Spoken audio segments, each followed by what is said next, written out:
I'm Lia from Indonesia. I'm a model. You're watching Bright Face of Pakistan or BFP TV from Mr. Said Ali Bawa. Next मेरे ख्याल से इस तरह की शामों पे अगर कोई गजल ना हो तो फिर कहानी पूरी नहीं होती है ना. तो can we please have mister Ikram on stage.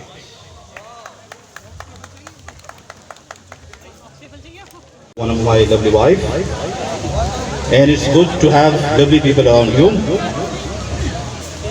जब आपके प्यारे आपके आसपास हो तो बहुत अच्छा लगता है उनका आसपास होना, और जब वो आसपास ना भी हो तो आपको महसूस होता है कि वो आपके आसपास ही मौजूद है. इस हवाले से गजल है. आहट से कोई आए तो लगता है कि तुम हो, आहट से कोई आए तो लगता है कि तुम हो, साया कोई लहराए तो लगता है कि तुम हो.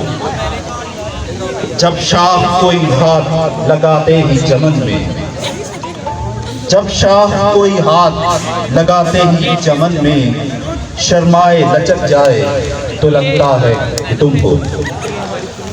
संदल से महकती हुई पुरकैफ हवा का, संदल से महकती हुई पुरकैफ हवा का, झोंका कोई टकराए तो लगता है कि तुम हो. ओढ़े हुए तारों की चमकती हुई चादर,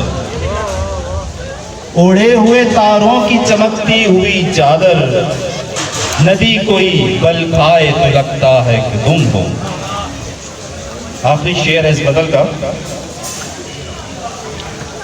जब रात गए कोई किरण मेरे बराबर, जब रात गए कोई किरण मेरे बराबर, चुपचाप सी जो सो जाए तो लगता है कि तुम हो.